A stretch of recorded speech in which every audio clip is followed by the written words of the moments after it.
Hello बच्चों। आज हम इस वीडियो में कक्षा 7 की हिंदी पुस्तिका अभ्यास सागर का प्रश्न उत्तर करेंगे। तो पिछली वीडियो में मैंने ऑलरेडी बहुत सारे प्रश्नों को हल कर लिया था, जैसा कि आप देख सकते हो। नंबर 1, 2, 3, 4, 5 सब हमने कर लिया था। आज हम करेंगे नंबर 8 प्रश्न। यहाँ तक हमने सारे प्रश्नों का हल कर लिया था। आज हम करेंगे नंबर 8। उदाहरण के अनुसार नीचे दिए गए शब्दों में अनुस्वार तथा अनुनासिक चिन्ह लगाकर नए शब्द बनाइए। तो जैसे यहाँ दिया हुआ है चौक, तो इसमें अनुस्वार या अनुनासिक दोनों में से कोई भी मात्रा लगा के कुछ सही शब्द बनाना है। तो चौक मतलब चौक जाना, जिसको कि हम लोग चौराहा भी कहते हैं। तो अब इसमें हमने अनुस्वार का प्रयोग किया, तो ये बन गया चौक, माने आश्चर्यचकित हो जाना, चौक जाना, अचंभित होना। आधी, आधी का अर्थ होता है आधा, हाफ जिसको कहते हैं। और इसमें जब हमने अनुनासिक का प्रयोग किया तो यह हो गया आंधी, मतलब तेज हवा। घटा, घटा मतलब घटा, लेस करना, घटा देना। और घंटा, घंटा का अर्थ होता है जो बजता है, अलार्म टाइप का बजता है ना, घंटा, वो हो गया।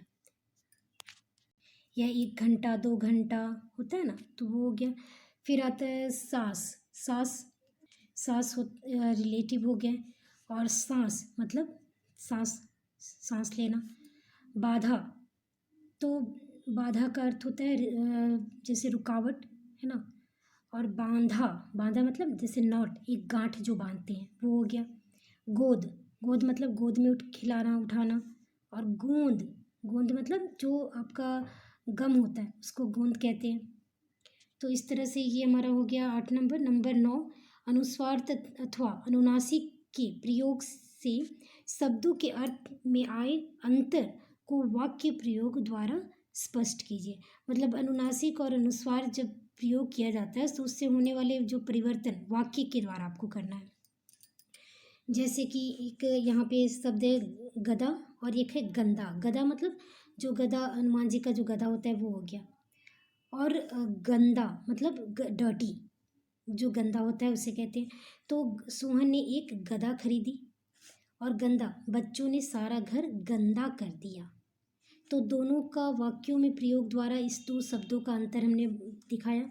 वैसे ही नीचे में दिए गए शब्द हैं बाधा और बांधा। तो हमें जीवन में आई हर बाधा का डटकर सामना करना चाहिए। बाधा मतलब रुकावट, और एक बांधा, नॉट, गांठ जो बांधते हैं। तो रस्सी की गांठ कस कर बांध दो। गोद, बालक माँ की गोद में है, ठीक है। और गोंद, कागज गोंद से चिपका है। तो इस तरह से वाक्यों के द्वारा हम शब्द में आए अनुनासिक और अनुस्वार का प्रयोग का अंतर हम लोग दर्शा सकते हैं।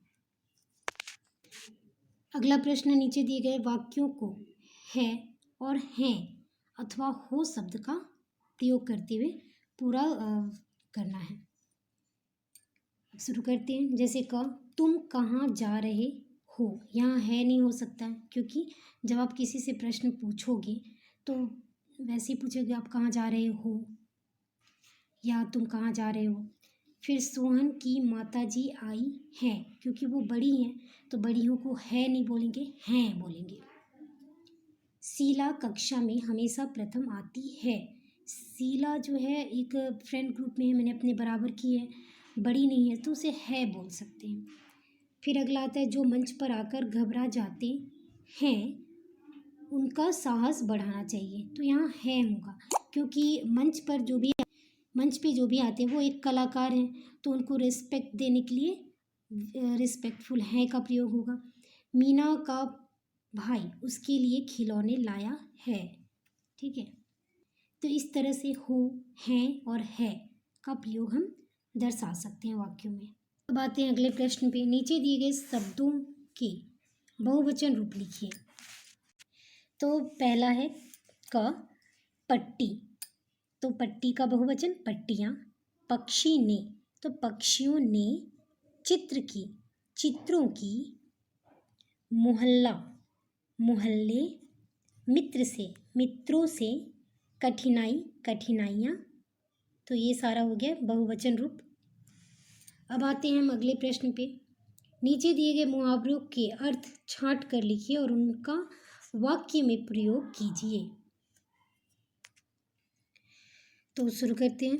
पहला है दांत पीसना। तो दांत पीसना का अर्थ होता है गुस्सा करना, क्रोधित होना। तो रहीम हर छोटी बात पर दांत पीसता है। अब दूसरे पे आते हैं, मुंह की खाना। इसका अर्थ है हार जाना। राम को श्याम के साथ खेल में मुंह की खानी पड़ी, मतलब हार जाना पड़ा। अब है अकल का दुश्मन। अकल का दुश्मन होता है मूर्ख होना, कम बुद्धि वाले व्यक्ति। तो इसका वाक्य होगा, सीला सीला तो अक्ल की दुश्मन है, उसे कुछ नहीं आता। आंखें खुलना अर्थात वास्तविकता का पता लगना। ये सारे अर्थ जो है इस जो बॉक्स में है दिए गए हैं, आपको इनसे चुन के लिखना है। तो आप सबको मैचिंग कर सकते हो कि कौन सा किसके साथ मैच कर रहा है। जैसे अक्ल का दुश्मन अर्थात मूर्ख होना, फिर आंखें खुलना, वास्तविकता का पता चलना। तो अब इसका वाक्य देख लीजिए। परीक्षा में कम अंक देखकर सोहन की आंखें खुल गई, मतलब भविष्य के लिए तैयार रहना। कोल्हू का बैल अर्थात बहुत परिश्रम करना। मजदूरों से मालिक कोल्हू की बैल की तरह काम लेते हैं या काम करवाते हैं। नाक में दम करना का अर्थ है तंग करना। ठीक है, बच्चों ने शिक्षक के नाक में दम कर दिया है। मतलब जैसे बच्चे, या फिर ऐसे भी लिख सकते हैं कि बच्चों ने अपनी माँ को या फिर दादाजी को तंग करके रख दिया, नाक में दम करके रख दिया। तो इसमें ऐसे वाक्यों का प्रयोग करना है कि जिसमें आपका ये जो मुहावरे हैं वो लाइन में आए, अर्थ नहीं, अर्थ को बीच में नहीं लाना है। आपको ऐसा वाक्य बनाना है जिससे कि ये जो मुहावरे दिए गए हैं वो उनका प्रयोग वाक्यों में हो, तब फिर ये वाक्य सही होंगे। तो इस तरह से आप इस तरीके के अन्य भी वाक्य बना सकते हैं। अब अगले प्रश्न पे आते हैं कि मान लीजिए कि राकेश, मोहन, सोहन और श्याम आपके सहपाठी हुए। वे विद्यालय में एक नाटक करते हैं। नाटक में राकेश, सोहन, मोहन और श्याम अपने अपने संवाद भूल जाते हैं। फिर नाटक में जो कुछ होता है उसके बारे में बताते हुए अपने मित्र को पत्र लिखिए। तो आपने तो इस पाठ में पढ़ा है कैसे नाटक पाठ में किस तरह से राकेश ने जो है वो मोहन, सोहन और श्याम को जब नाटक में भाग लेने के लिए उन लोग को तैयार किया, तो कैसे नाटक में उन्होंने किस किस तरह की गलतियाँ की।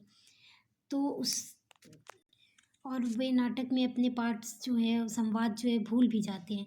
तो किस किस तरह की परेशानियाँ आती हैं और किस किस तरह से वो लोग रिएक्ट करते हैं, तो इस तरह की आपने पढ़ चुके हैं।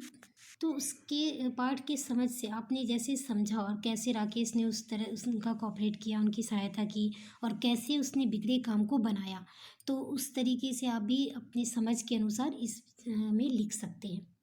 ठीक है, उस राकेश की जगह खुद को रख के देखिए और उसमें क्या क्या परेशानियाँ आई और नाटक में क्या क्या क्या दर्शक ने उसके साथ कैसा व्यवहार किया। तो ये सारी बातें आपने पाठ में पढ़ी है, उसी के अकॉर्डिंग इसका प्रश्न आप खुद से लिख सकते हो। तो इस तरह से हमारा इस पाठ का सारा वर्कशीट कंप्लीट होता है। इन सारे अभ्यास कार्यों को आप खुद से भी कर सकते हैं, यहाँ मैंने बता दिया है, बट इसको आप खुद से भी, इससे भी अच्छे तरीके से आप लिख सकते हैं, क्योंकि आपने पाठ यदि अच्छे से पढ़ लिया तो प्रश्नों का उत्तर आसानी से हल कर पाएंगे। तो हमारा ये पाठ का सारा कंप्लीट होता है। अगर आपको ये वीडियो अच्छा लगा तो लाइक करें, शेयर करें और मेरे चैनल को सब्सक्राइब ज़रूर करें। धन्यवाद।